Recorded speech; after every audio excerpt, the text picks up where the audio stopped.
I am a conservative politically speaking today, and I don't like that term. When I hear the word conservative, I hear old white guy. I hear angry old white guy. Well, I'm not angry and I'm not old. I'm white. But in today's political parlance, I am a conservative.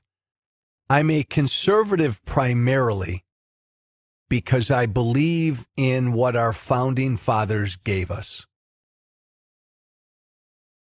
An experiment in freedom. A very imperfect experiment in freedom. But a unique experiment. A government of the people, for the people, by the people. A government run by the people. With a government that generally, as best as possible, stays out of people's lives. And people are free to live their lives. And keep the fruits of their labor. That's the country our founders gave us. Yes.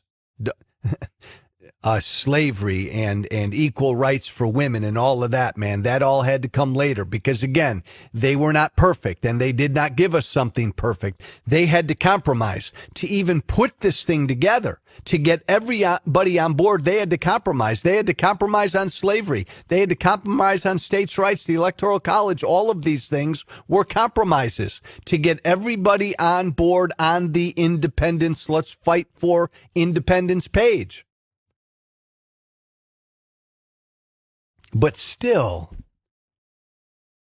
I know that it is in vogue today to rap on our founders and to criticize our founders.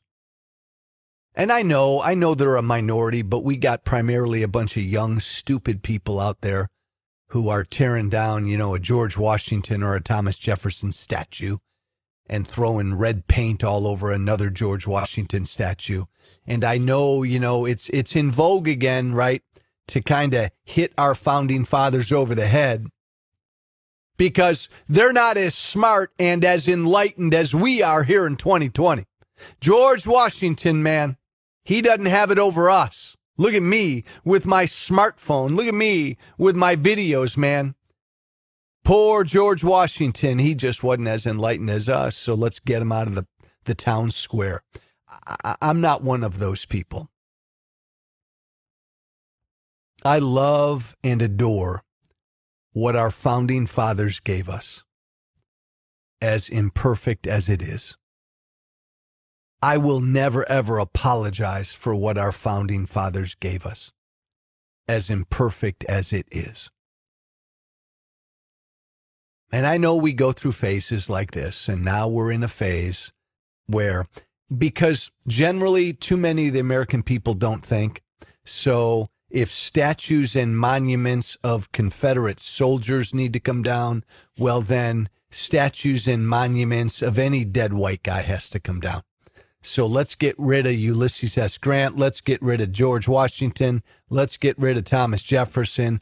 On and on it goes. Now, there are people on this kick.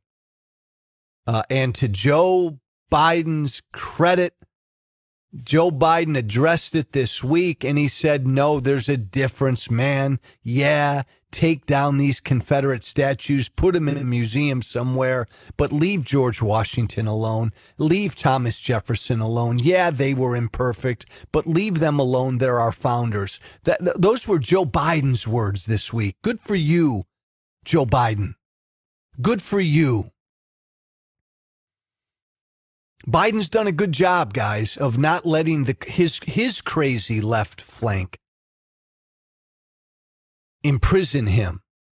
Biden came out 2 weeks ago and said, no, I don't support defunding the police. No, I don't want to dismantle police departments. All the rage, that as well on Biden's left flank. And there may be progressives unhappy with Biden. Good for Biden. Good for Biden. Most of the American people get that. I'll tell you what, most of the American people don't want you touching a George Washington statue. Let's just be clear. If that's going to be your platform, you'll get destroyed in November and beyond. Imperfect they were, but not a day goes by that I'm not thankful for what our founding fathers gave to us.